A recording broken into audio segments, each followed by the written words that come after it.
Hello दोस्तों, आप सभी लोगों का एक बार फिर से हमारे टीएससी ऑनलाइन क्लासेज में स्वागत है, अभिनंदन है। जैसा कि आप सभी जान रहे हैं, हम लोग इस क्लास में पढ़ रहे हैं भारतीय राज्य व्यवस्था इंडियन पॉलिटी और पिछली क्लास में हम लोग पढ़ना शुरू किए संविधान का इतिहास। सबसे पहले हमने आपसे बताया था कि हम जानेंगे संविधान के इतिहास के बारे में और हमने ये जाना कि कैसे जो अंग्रेज यहाँ पर व्यापार करने के लिए आए थे, वह पहले बंगाल पर अधिकार कर लिए और धीरे-धीरे करके एक-एक राज्यों पे और कैसे यहाँ शासन शुरू हुआ ईस्ट इंडिया कंपनी का। ये हम पढ़ रहे हैं भारत का संवैधानिक विकास और भारत के संवैधानिक विकास को हम लोगों ने 2 चरणों में पढ़ा। सबसे पहला भारत में शासन चला ईस्ट इंडिया कंपनी का, जो चला 1773 से 1857 तक। और जब ईस्ट इंडिया कंपनी का शासन चल रहा था, तो वो प्रशासन तो भारत में ईस्ट इंडिया कंपनी चला रही थी, लेकिन भारत में प्रशासन कैसे चलाना है, ये कौन बता रहा था? ब्रिटेन की सरकार। और 1858 में जैसे ही 1857 में क्रांति हुई, ब्रिटिश ईस्ट इंडिया कंपनी को बंद कर दिया गया और भारत में शुरू हुआ महारानी विक्टोरिया का शासन, जिसे हम लोग कहते हैं क्राउन का शासन। और 1858 से 1947 तक चलेगा भारत में ब्रिटि ब्रिटेन की महारानी का शासन। तो चलिए, हम लोगों ने जाना कि सबसे पहला अधिनियम आया 1773 का रेगुलेटिंग अधिनियम और ईस्ट इंडिया कंपनी का प्रशासन भारत में प्रारंभ हो गया। और 1858 का भारत शासन अधिनियम आया और उससे महारानी विक्टोरिया का शासन अब चल रहा है। तो पिछली क्लास में हम लोगों ने 1861 के भारत परिषद अधिनियम तक बात कर लिया था। तो हम आगे बढ़ेंगे इसके भाई, हम पढ़ रहे हैं क्राउन का शासन। हम पढ़ रहे हैं क्राउन का शासन। क्राउन मतलब ताज। क्राउन का शासन पढ़ रहे हैं, जो भारत में कब से कब तक चलेगा? 1858 से शुरू हुआ है और चलेगा 1947 तक। और क्राउन के शासन के अधीन पहला अधिनियम जो भारत भेजा गया, 1858 का भारत शासन अधिनियम। इसके तहत जो काम हुए उसके बारे में हम लोगों ने बात किया। और अगला 1861 का भारत परिषद अधिनियम, वो भी पढ़ लिए। नेक्स्ट हेडिंग डालिए आप। अगला अधिनियम जो ब्रिटेन से बनाकर भेजा गया, 1892 का भारत परिषद अधिनियम। 1892 का भारत परिषद अधिनियम। बीच में 1-2 दिन क्लास नहीं हो पाई थी आपकी, लेकिन आप एकदम निश्चिंत रहेंगे। जब तक ये रेलवे की परीक्षाएँ आएँगी, उससे पहले-पहले हम आपका सिलेबस खत्म कर देंगे। अभी तो बहुत समय है। अब रेगुलर कोशिश करेंगे, रेगुलर क्लास चलेगी और हर शाम 7 बजे प्रैक्टिस करवाया जा रहा है रेलवे की एग्ज़ामों का। तो जो लोग भाई प्रैक्टिस करना चाहते हैं, हर शाम 7 बजे आके लाइव क्लास में जुड़ेंगे। इस अधिनियम के तहत क्या-क्या काम हुआ? तो लिखेंगे इस अधिनियम के तहत इस अधिनियम के तहत भारत में पहली बार भारत में पहली बार प्रत्यक्ष भारत में पहली बार निर्वाचन प्रणाली को अपनाया गया। निर्वाचन प्रणाली को अपनाया गया।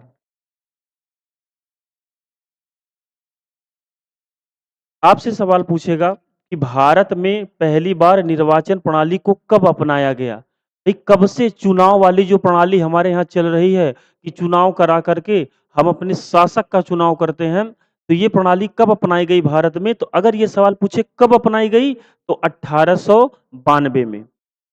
एक चीज का ध्यान रखेंगे, चुनाव प्रणाली या निर्वाचन प्रणाली कितने प्रकार की होती है? 2 प्रकार की। ध्यान देंगे, निर्वाचन प्रणाली 2 प्रकार की होती है। एक प्रत्यक्ष निर्वाचन प्रणाली और एक अप्रत्यक्ष निर्वाचन प्रणाली। अब सवाल जो है वो थोड़ा डीप से पूछ रहा है।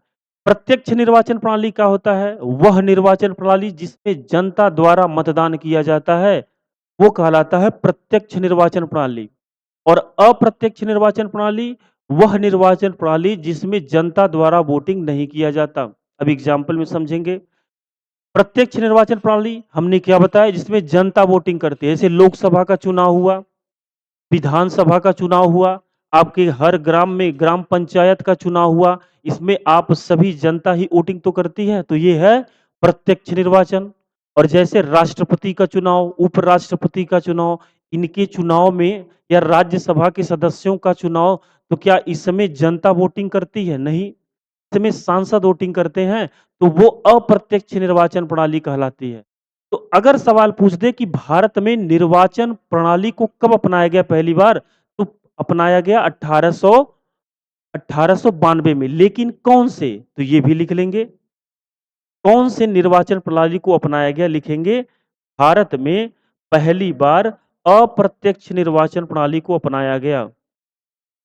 अप्रत्यक्ष निर्वाचन प्रणाली को अपनाया गया। निर्वाचन प्रणाली को अपनाया गया। अप्रत्यक्ष निर्वाचन प्रणाली को अपनाया गया।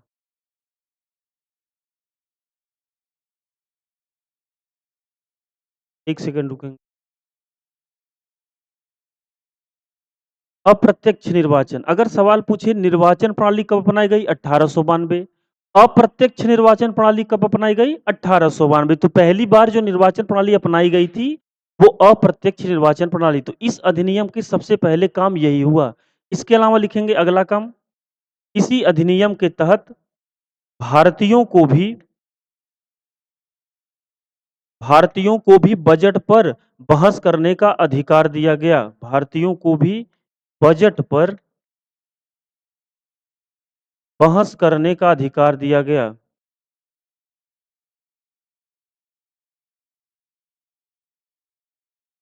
लेकिन अधिकार दिया गया। अभी तक 1892 से पहले जब भी बजट, अगर आपसे पूछे भारत का पहला बजट कब पेश किया गया, तो इसके पिछली ही क्लास में हम लोगों ने पढ़े भारत का पहला बजट 1860 में जेम्स विल्सन द्वारा पेश किया गया। लेकिन बजट पर भारत के लोगों को बहस करने का अधिकार नहीं था। 1892 के अधिनियम के बाद से अब भारतीयों को भी बजट पर बहस करने का अधिकार दिया गया, लेकिन उनको वोट करने का अधिकार नहीं दिया गया। लिख लेंगे, लेकिन वोट करने का अधिकार नहीं दिया गया। वोट करने का अधिकार नहीं दिया गया।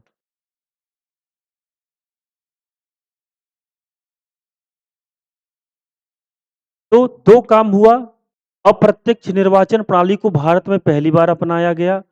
भारतीयों को अब सवाल पूछ दे, आपसे हम बार-बार बताते हैं कि अगर सवाल इनमें से किसी का पूछेगा और ईयर पूछेगा, तो ईयर क्या बताएँगे? ये। अगर पूछ दे भारतीयों को बजट पर बहस करने का अधिकार कब से दे दिया गया? तो 1892 से। किस अधिनियम से दिया गया? तो 1892 के भारत परिषद अधिनियम। अगला काम लिखेंगे, अखिल भारतीय विधान परिषद के अखिल भारतीय विधान परिषद के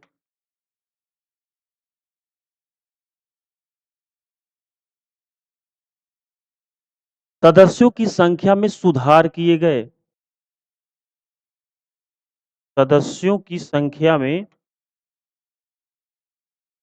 सुधार किए गए।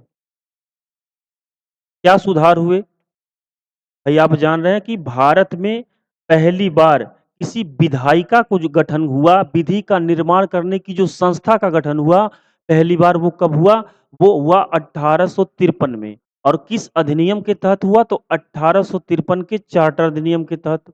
अब यही संस्था भारत में कानून निर्माण करेगी। इससे पहले गवर्नर जनरल ही अपने हिसाब से कानून बनाते थे। उससे पहले जब राजा महाराजा या सुल्तान या बादशाह जो हुआ करते थे, वो अपने हिसाब से कानून बना रहे थे। लेकिन 1863 में अखिल भारतीय विधान परिषद का गठन किया गया। 1853 में 12 सदस्य थे। ये लोग क्या करेंगे? अब भारत के लिए कानून बनाएंगे। लेकिन 1892 में इनकी संख्या में सुधार किया गया और कहा गया कि इस अखिल भारतीय विधान परिषद में अब अधिकतम, मैक्सिमम और मिनिमम, मैक्सिमम कितना सदस्य हो सकते हैं? 16। और मिनिमम कितना हो सकते हैं? 10। अब 10 से कम नहीं हो सकते, 16 से ज़्यादा नहीं हो सकते।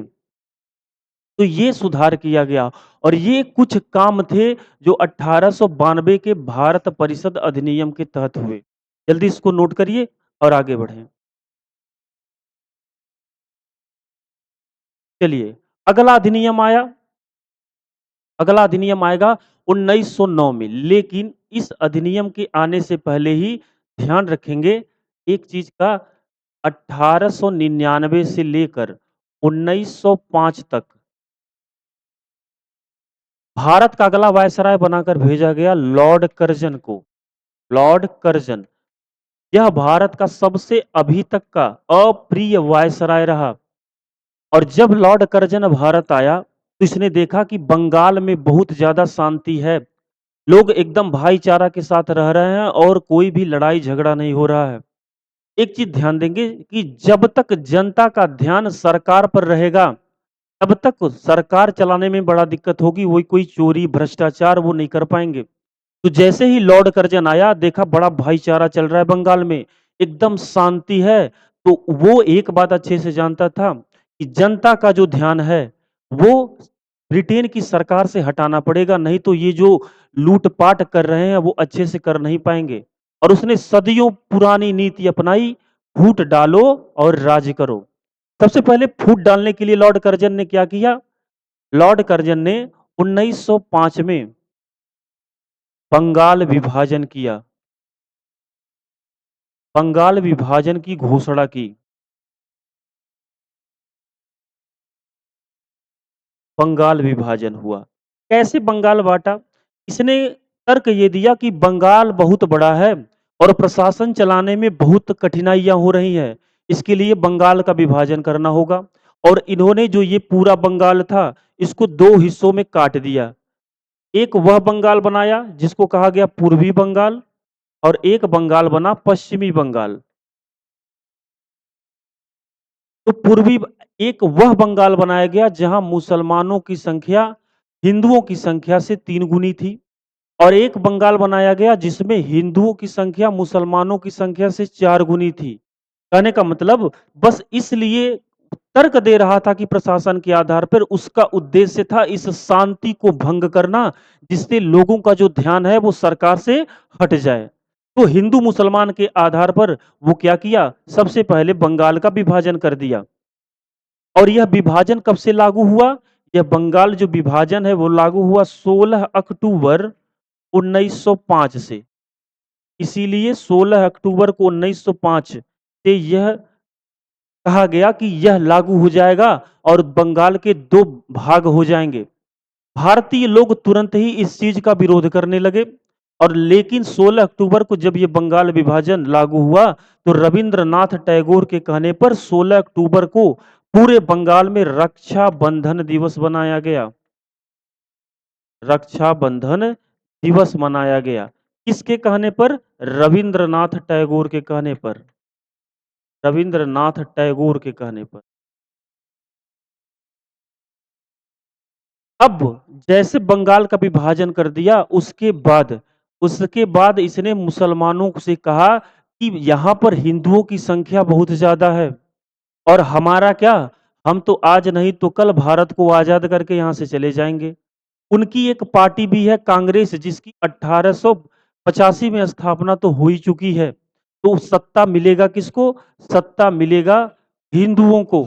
अब मुसलमानों में इनसिक्योरिटी आ गई और जैसे इनसिक्योरिटी आई तो उन्होंने क्या किया? पहले अपना खुद एक पार्टी बनाया, मुस्लिम लीग। मुस्लिम लीग की स्थापना कब हुई? तो जैसे ही कान भरना शुरू किया वैसे ही मुसलमानों ने 1906 में अपनी पार्टी बनाई, मुस्लिम लीग। स्थापना हुआ मुस्लिम लीग का। मुस्लिम लीग की स्थापना हुई और अब लॉर्ड कर्जन ने कहा कि आप क्या करिए, आप लोग मुसलमान लोग क्या करें कि अब हमसे मांगना शुरू करिए अलग निर्वाचन मंडल। तो भाई इतना तक होने में अभी भी हिंदू मुसलमान लड़ नहीं रहे थे, लेकिन मुसलमानों में इनसिक्योरिटी आ गई थी कि जब अंग्रेज चले जाएंगे तो सारा सत्ता मिल ही किसको जाएगा? हिंदुओं को। बस अब मुस्लिम लीग की स्थापना हो गई और इन्हों अंग्रेजों के कहने पर अब मुसलमान मांग करने लगे अलग निर्वाचन मंडल का। बस होना क्या था, जो चाह रहा था करजन वो हो गया। और जैसे ही मांग शुरू हुई अगला अधिनियम बनाकर भेजा गया। हेडिंग डालेंगे 1909 मार्ले मिंटो सुधार अधिनियम भारत आया। 1909 में मार्ले मिंटो सुधार अधिनियम,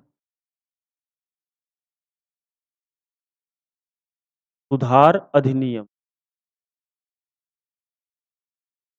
दो लोगों के नाम पर आया था, एक मार्ले और एक मिंटो। कौन है ये? भाई इसका नाम है 1909 का भारत परिषद अधिनियम, लेकिन अलग नाम से भेजा गया मार्ले मिंटो सुधार अधिनियम। 1909 में जो ये मार्ले है, ये हुआ करता था भारत का राज्य सचिव। ये हुआ करता था भारत का राज्य सचिव। और ये जो मिंटो है, मिंटो फर्स्ट, ये हुआ करता था भारत का वायसराय। अब यहां से अगर सवाल भी पूछ दे, पहली बात तो यही पूछेगा कि 1909 में या मार्ले मिंटो सुधार अधिनियम भारत कब आया? 1909 में आया। अगर आपसे पूछे 1909 में भारत का या जब बंगाल विभाजन हुआ, कौन था बंगाल विभाजन के बाद भारत का राज्य सचिव? कौन था? तो 1900 में था मार्ले और वायसराय था मिंटो। करजन जो चाह रहा था वो हो गया। मुसलमान अलग निर्वाचन मंडल की मांग करने लगे और तुरंत ही अपने ही प्लान के तहत ये अधिनियम बनाकर भेज दिया गया। सबसे पहले लिखेंगे इस अधिनियम के तहत मुसलमानों को अलग निर्वाचन मंडल दिया गया। मुसलमानों को अलग निर्वाचन मंडल दिया गया।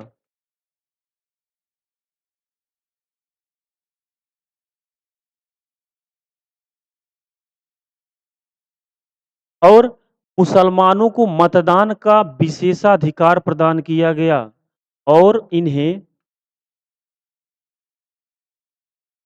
मतदान का विशेष अधिकार प्रदान किया गया।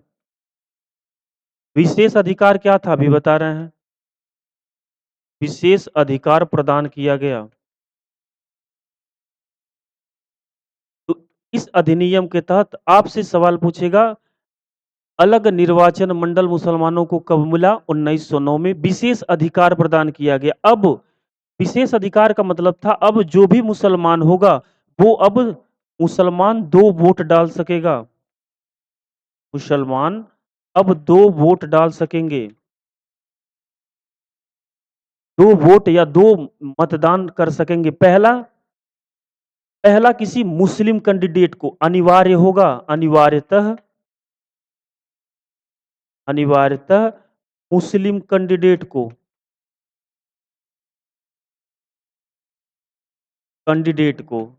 और दूसरा, वो अपने हिसाब से किसी को भी दे सकते हैं। तो अब ये किया गया कि हर मुस्लिम नागरिक को 2 वोट करने का अधिकार दे दिया गया और मुसलमानों को अलग निर्वाचन मंडल दिया गया। अब हिंदू मुस्लिम लड़ने लगे कि बताइए, वो भी तो नागरिक हैं भारत के, हम भी नागरिक हैं भारत के। अब एक आदमी 2 वोट कैसे डाल सकता है? तो बस सफल हो गए अंग्रेज अपने काम में, फूट डालो और राज्य करने की नीति वाली। तो सफल हो गए। विशेष अधिकार आपसे पूछेगा सांप्रदायिक निर्वाचन कब अपनाया गया, कब दिया गया? तो वो दिया गया 1909 में। इसके अलावा इस अधिनियम के तहत क्या हुआ? लिखेंगे केंद्रीय को मिटा दें।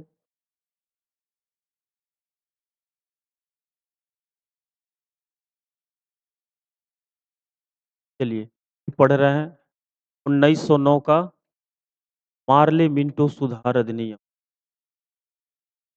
मार्ले मिंटो सुधार अधिनियम।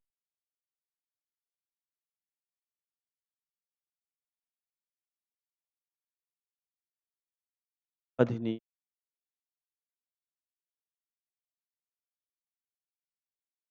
एक काम यह हुआ कि मुसलमानों को अलग निर्वाचन मंडल दिया गया और उनको मतदान का विशेष अधिकार दिया गया।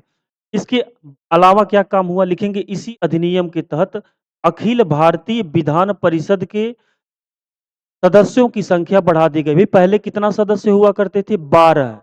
लिखेंगे अखिल भारतीय विधान परिषदों की अखिल भारतीय विधान परिषद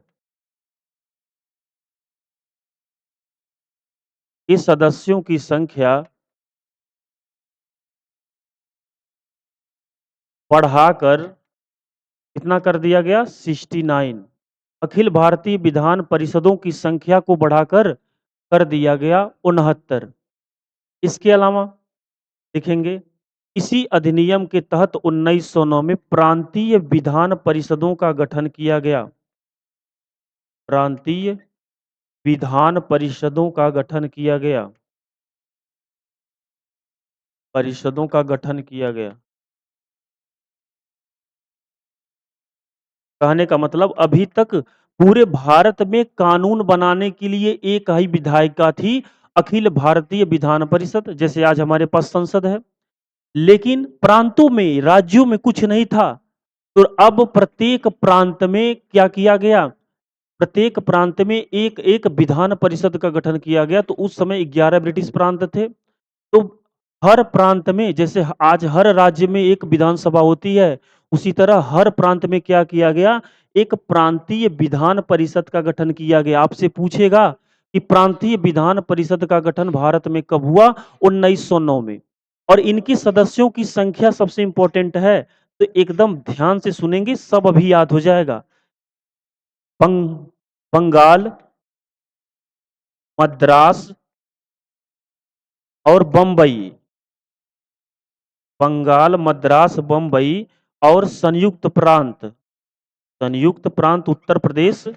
इन जगहों में सदस्यों की संख्या थी 50 सदस्य। इन चार इन चार प्रांतों में विधान प्रांतीय विधान परिषदों में सदस्यों की संख्या थी 50। और अन्य प्रांतों में कुल कितना सदस्य थे? 30 सदस्य। कुल 30 सदस्य थे।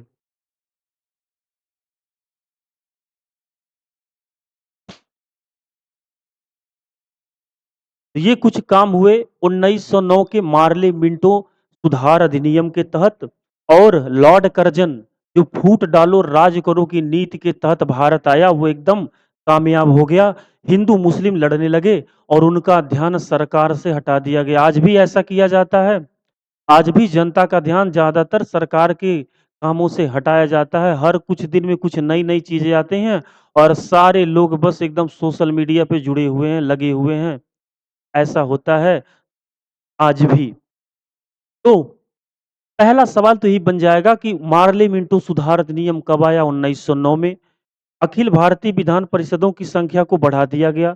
मुसलमानों को अलग निर्वाचन मंडल दे दिया गया। मुसलमानों को वोट करने का विशेष अधिकार दिया गया। अब हर मुसलमान नागरिक 2 वोट कर सकेगा। एक किसी अनिवार्यतः मुस्लिम कैंडिडेट को, ये किसी को भी कर सकता है। इसके अलावा प्रत्येक प्रांत में प्रांतीय विधान परिषदों का गठन किया गया, जिसमें 4 प्रांत ऐसे थे जिसमें सदस्यों की संख्या 50 थी। और इनके अलावा अगर किसी का नाम ले लिया तो 30 सदस्य आंसर लगा लेंगे। आगे बढ़ेंगे। अगला अधिनियम जो बनाकर भेजा गया 1909 के बाद, ब्रिटेन से अगला अधिनियम बनाकर भेजा गया 1919 में। इसका नाम था 1919 का भारत परिषद अधिनियम। लेकिन ये इस नाम से भारत नहीं भेजा गया। यह आया मोन्टेग्यू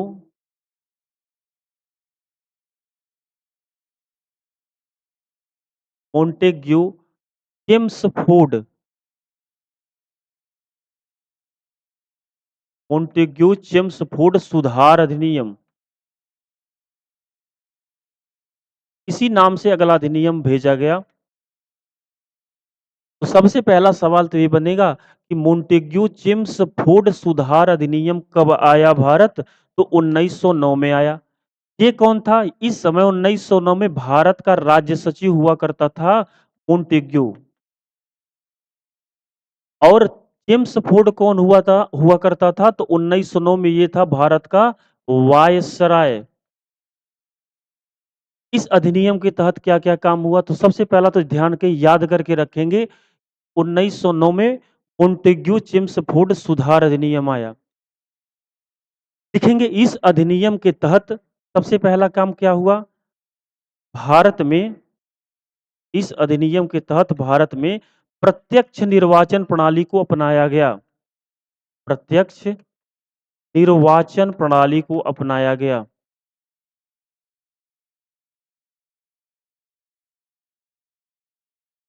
प्रत्यक्ष निर्वाचन प्रणाली को अपनाया गया। अब हम हमने आपको दोनों बता दिया कि सवाल अगर ये पूछे कि भारत में पहली बार निर्वाचन प्रणाली को कब अपनाया गया? 1892 में। अप्रत्यक्ष निर्वाचन प्रणाली को कब अपनाया गया? तो पहली बार उसी को अपनाया गया तो आंसर देंगे 1892 में। लेकिन प्रत्यक्ष निर्वाचन प्रणाली जिसमें जनता द्वारा वोटिंग किया जाता है कब अपनाया गया? तो 1919 में। अगला काम क्या हुआ? लिखेंगे इसी अधिनियम के तहत महिलाओं को इसी अधिनियम के तहत महिलाओं को प्रथम बार मतदान में या मतदान डालने का अधिकार दिया गया। रुकिए 1 सेकंड, सेंटेंस थोड़ा गलत हो गया। लिखेंगे इसी अधिनियम के तहत प्रथम बार इसी अधिनियम के तहत प्रथम बार महिलाओं को भी मतदान करने का अधिकार दिया गया।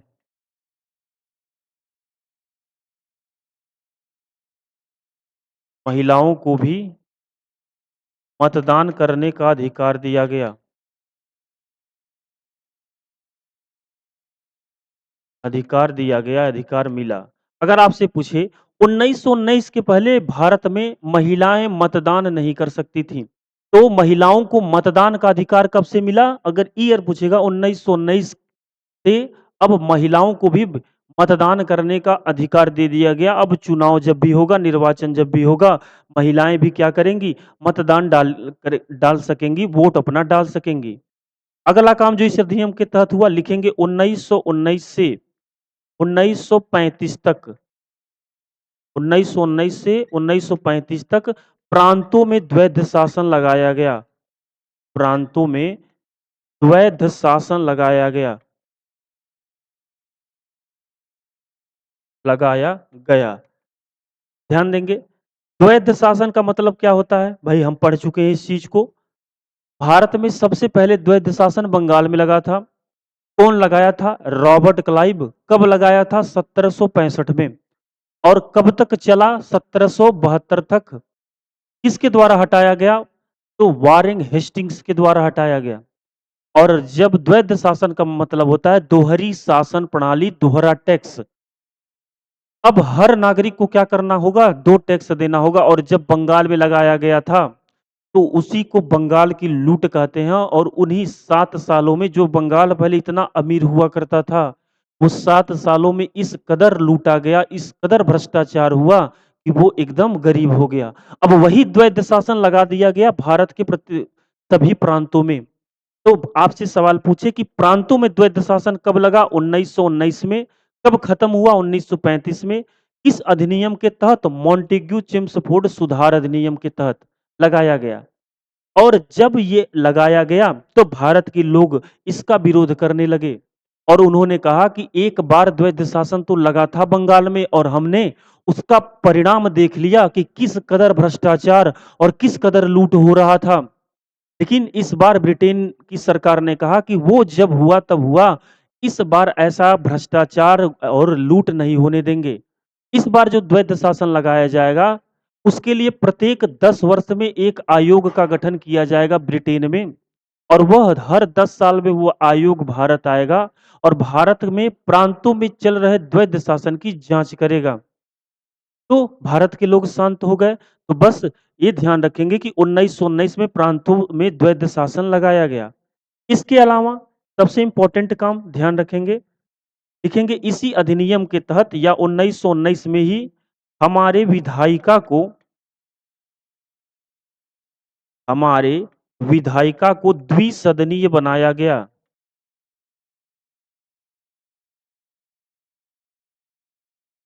हमारे विधायिका को द्विसदनीय बनाया गया। मतलब जैसी आज की हमारी विधायिका संसद है, उसके कितने सदन हैं?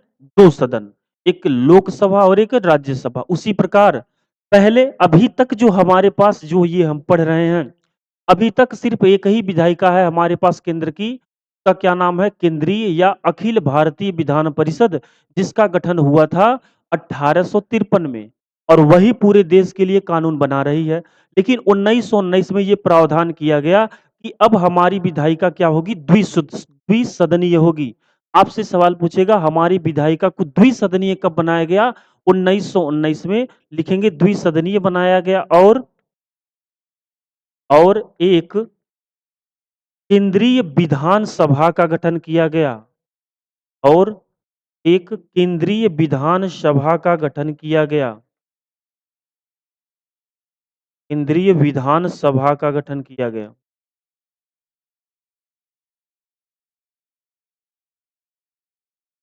तो अब तक सिर्फ एक ही विधायिका थी, एक ही संस्था थी कानून बनाने के लिए। अब कितनी हो गए? 2। जैसे आज होता है, कोई कानून बनाना हुआ तो बिल आएगा, किसी भी या लोकसभा में या राज्यसभा में जाएगा, एक में वहां पारित हो जाएगा, तो दूसरे में जाएगा, वहां भी पास हो गया बहुमत से, तो राष्ट्रपति के पास जाएगा, और राष्ट्रपति अपनी सहमति दे दिए तो वो बिल क्या हो गया? अधिनियम बन गया, कानून बन गया। उसी प्रकार पहले तो एक ही था, अखिल भारतीय विधान परिषद, 12 सदस्य पहले थे, बाद में बढ़ाकर कितने हो गए? 69। वही लोग क्या कर रहे थे? कानून बना रहे थे। लेकिन अब 1919 में हमारे विधायिका को द्विसदनीय किया गया और एक केंद्रीय विधानसभा का गठन किया गया, और हमारी जो विधायिका है अब कैसी हो गई? अब हो गई द्विसदनीय, मतलब उसके 2 सदन हो गए। 2 सदन हो गए। कौन कौन से देखेंगे? अब जो केंद्रीय विधायिका है, लिख लेंगे केंद्रीय विधायिका द्विसदनीय। कौन कौन से? पहला होगा केंद्रीय या अखिल भारतीय केंद्रीय विधान परिषद। इसका गठन कब हुआ था? तो 1853 में। 1853 के चार्टर अधिनियम के तहत का गठन हुआ था। और अभी एक हुआ, क्या नाम है? केंद्रीय विधानसभा। केंद्रीय विधानसभा, इसका गठन कब हुआ? तो अभी हुआ। गठन कब हुआ? 1919 में। तो ये कुछ काम थे जो 1919 के भारत परिषद अधिनियम के तहत हुए। 1919 का भारत परिषद अधिनियम, या इसको कहा जाता है मोंटेग्यू चेम्सफोर्ड सुधार अधिनियम। अब हमने बताया कि हर 10 साल में, हर 10 वर्ष में इस जो केंद्र में लगाया गया है, माफ करिए, जो प्रांतों में द्वैध शासन लगाया गया है, उसकी जांच के लिए क्या आएगा? उसके जांच के लिए एक आयोग का गठन किया जाएगा और वो भारत भेजा जाएगा। तो पहली बार इस द्वैध शासन की जांच के लिए 10 साल में आएगा। 1919 के बाद आना कब चाहिए? 1929। लेकिन 1929 में चुनाव थे ब्रिटेन में, इसलिए इस अधिनियम को 1 साल पहले ही 1928 में ही भेज दिया गया। इस माफ करिए, इस समिति को या इस आयोग को 1928 में इसका नाम था साइमन आयोग। तो यहाँ तक जल्दी से नोट करिए, साथ में नोट्स बनाते रहिए, और जब रिवीजन करेंगे तभी आपको अच्छे से चीजें समझ में आएंगी। अगर कुछ न समझ में आया तो कमेंट बॉक्स में पूछ लिया करिए, हम उसको एक्सप्लेन कर देंगे वहां पर। अब कुछ बहुत अच्छा रहा तो फिर क्लास में जो भी आप पढ़ रहे हैं वो एग्जाम में पूछा जाता है, और पूछा जाता भी है तो कैसे पूछा जाता? तो अपनी तैयारी को और मजबूत करने के लिए आप हर शाम 7 बजे लाइव क्लास में जरूर जुड़ा करिए। वहां पे हम आपको सवाल कराएंगे। चलिए आगे बढ़ेंगे। लिखेंगे द्वैध शासन की, प्रांतों में द्वैध शासन की जांच के लिए, प्रांतों में द्वैध शासन की जांच के लिए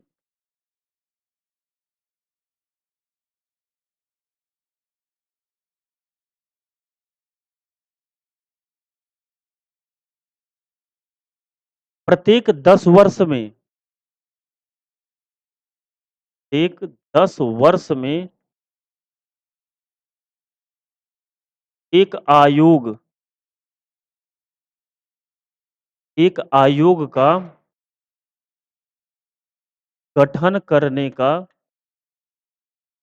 फैसला लिया गया। फैसला लिया गया। और द्वैध शासन की जांच के लिए पहला आयोग का गठन कब हुआ? तो लिखेंगे गठन, हेडिंग डालेंगे साइमन आयोग। साइमन आयोग। साइमन आयोग का गठन कब हुआ? तो भाई इसका गठन हुआ, लिखेंगे गठन। साइमन आयोग का गठन कब हुआ?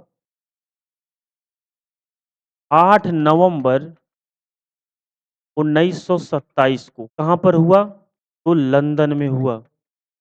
और साइमन आयोग का गठन क्यों हुआ? तो जो प्रांतों में वैध शासन चल रहा है उसकी जांच करने के लिए। और आपसे सवाल पूछेगा साइमन आयोग भारत कब आया? तो गठन हुआ 1927 में, लिखेंगे 1928 साइमन आयोग भारत आया। साइमन आयोग भारत आया। इस साइमन आयोग भारत आया, इसमें कुल कितना सदस्य थे? इस आयोग में कुल कितना सदस्य थे? कुल 7 सदस्य थे। कुल कितने सदस्य थे? 7। और सातों क्या थे? सभी जो थे अंग्रेज थे। सभी क्या थे? अंग्रेज थे। इसीलिए लिखेंगे इसे श्वेत आयोग भी कहा जाता है। साइमन आयोग को श्वेत आयोग भी कहा जाता है। साइमन आयोग को श्वेत आयोग। आपसे सवाल पूछेगा कि बताइए श्वेत आयोग क्यों कहा जा रहा है श्वेत आयोग? क्योंकि सभी के सभी क्या हैं?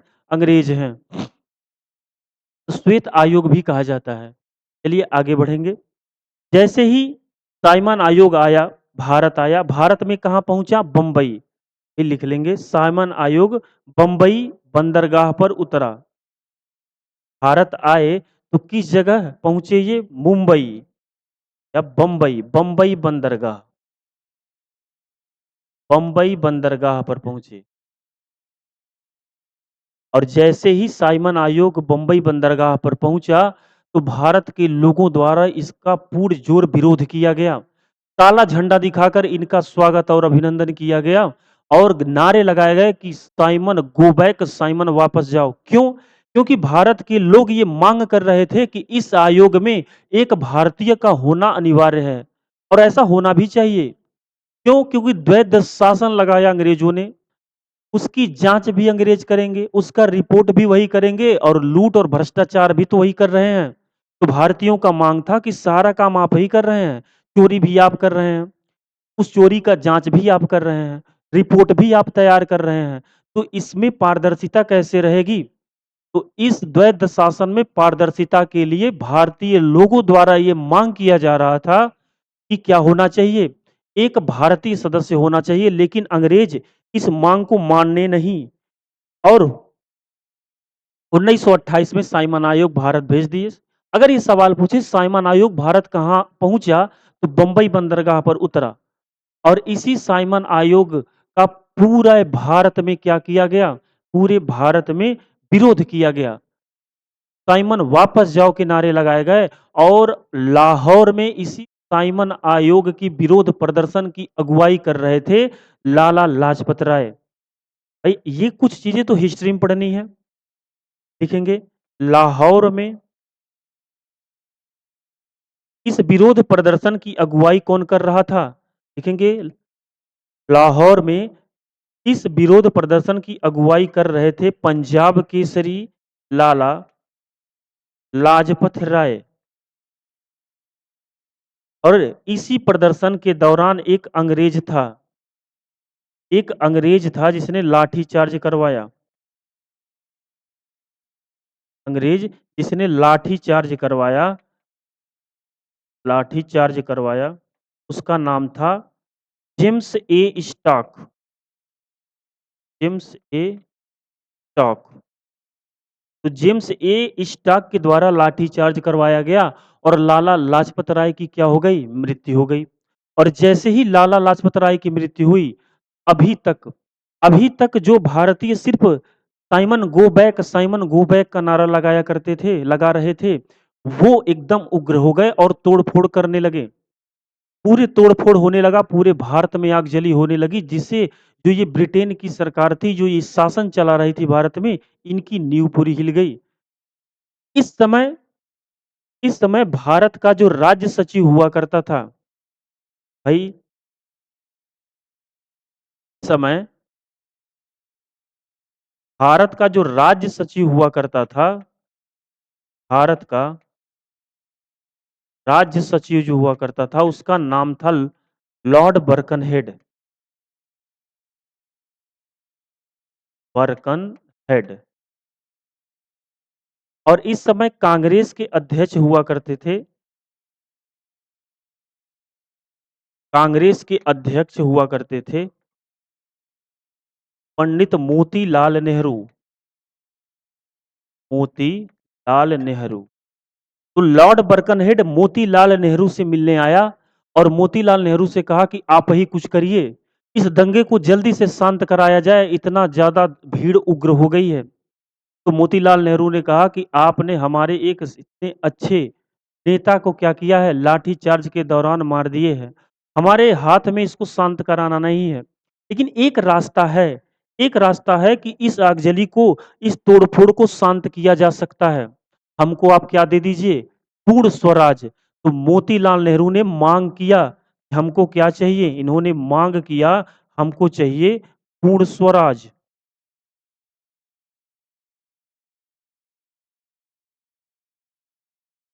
पूर्ण स्वराज। बर्कनहेड बड़ा चालाक था भाई, अंग्रेज तो वैसे भी चालाक थे। इन्होंने कहा एकदम हम आपको पूर्ण स्वराज दे देंगे, लेकिन कुछ शर्तें हैं। पूर्ण स्वराज देंगे, हम वापस चले जाएँगे, तो ये बताइए आप इस इतने बड़े देश का प्रशासन कैसे चलाएँगे? आप हमको लिख कर दस्तावेज़ हमको दिखाइए कि किन नियम और कानूनों की सहायता से आप इतने बड़े देश का कानून व्यवस्था चलाएँगे। और इसके अलावा भारत के सभी छोटे-बड़े राजनैतिक दलों, सभी छोटे-बड़े नेताओं का उस पे हस्ताक्षर होना चाहिए कि वो सभी लोग सहमत हैं कि सबको क्या चाहिए? स्वराज चाहिए। सभी को क्या चाहिए? स्वराज चाहिए। एकदम मोतीलाल नेहरू जुट गए और उन्होंने एक दस्तावेज तैयार किया और लॉर्ड बर्कनहेड के सामने पेश किया। लिखेंगे 1928 में पेश हुआ नेहरू रिपोर्ट। नेहरू रिपोर्ट। किसने पेश किया? भाई पेश कौन किया इस नेहरू रिपोर्ट को? तो मोतीलाल नेहरू। मोतीलाल नेहरू। शर्त ये भी थी कि इन नियम कानून से चलाएँगे, तो मोतीलाल नेहरू ने तो भाई नियम कानून बना दिया नेहरू रिपोर्ट के नाम से। दूसरा शर्त था कि सभी लोगों का हस्ताक्षर होना चाहिए। तो भारत के सभी छोटे-बड़े राजनैतिक दलों और नेताओं ने अपने हस्ताक्षर किए और स्वराज की माँग के लिए सहमति जताई। लेकिन एक व्यक्ति ऐसा था जिसने इस पर हस्ताक्षर नहीं किया, उसका नाम था मोहम्मद अली जिन्ना। जिन्ना ने साइन नहीं किया, जो उस समय मुस्लिम लीग का अध्यक्ष हुआ करता था और मोतीलाल नेहरू इस शर्त को क्या गए? हार गए और हमको स्वराज की प्राप्ति नहीं हुई, हम लोगों को स्वराज नहीं मिला, हमको स्वराज नहीं मिला। और एक चीज़ और, कुछ चीज़ें आपको हिस्ट्री में पढ़नी है। साइमन आयोग आया, धरना भी बंद हो गया, मोतीलाल नेहरू शर्त भी हार गए और भारतीयों को स्वराज की प्राप्ति भी नहीं हुई। साइमन आयोग वापस चला गया, अपनी रिपोर्ट भी उसने पेश कर दी और इसी रिपोर्ट पर चर्चा करने के लिए 3 गोलमेज सम्मेलन बुलाए गए। 1930 में पहला गोलमेज सम्मेलन, दूसरा 1931 में, तीसरा 1932 में। सिर्फ एक गोलमेज, दूसरे गोलमेज सम्मेलन में कांग्रेस ने भाग लिया और दोनों को क्या किया? दोनों को उन पहले गोलमेज सम्मेलन और तीसरे गोलमेज सम्मेलन का बहिष्कार किया कांग्रेस ने। दूसरे गोलमेज सम्मेलन में गांधी जी शामिल हुए। ये सब जो बातें हैं ये इतिहास की हैं। तो जब हम हिस्ट्री पढ़ेंगे तो वहाँ डिटेल में चर्चा करेंगे। ये पॉलिटी है, यहाँ हिस्ट्री में बहुत ज़्यादा चीज़ नहीं। बस इतना आपको बताते हैं कि कहानी को रिलेट करने, आपको याद करने में क्या हो? आसानी हो। और जब गांधी जी दूसरे गोलमेज सम्मेलन में शामिल हुए, तो वहाँ इन्होंने इस रिपोर्ट पर चर्चा नहीं की, साइमन आयोग की रिपोर्ट पर चर्चा नहीं की, उन्होंने यहाँ मौलिक अधिकार की मांग की।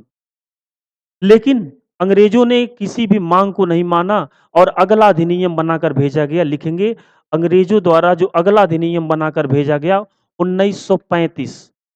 1935 में आया 1935 का भारत शासन अधिनियम। 1935 का भारत शासन अधिनियम।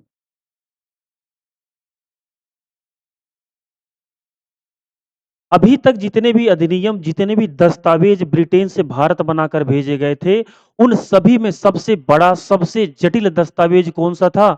1935 का भारत शासन अधिनियम। आज की क्लास को यहीं तक रखेंगे। अगली क्लास में फिर यहीं से कंटिन्यू करेंगे। अगर आप किसी भी रेलवे एग्जाम की तैयारी कर रहे हैं तो क्लास अटेंड करिए, क्लासें रेगुलर चलेंगी। भाई कोशिश करेंगे कि क्लासेस रेगुलर चलें और आप हर शाम 7 बजे आकर प्रैक्टिस करिए। नोट्स ज़रूर बनाइए, रिवीजन करते रहिए। यकीन करिए लगभग सभी सवाल एग्ज़ाम के आपसे आपसे सॉल्व होंगे। आज की क्लास को यहीं तक, आगे की बात अगली क्लास में होगी, तब तक के लिए जय हिंद।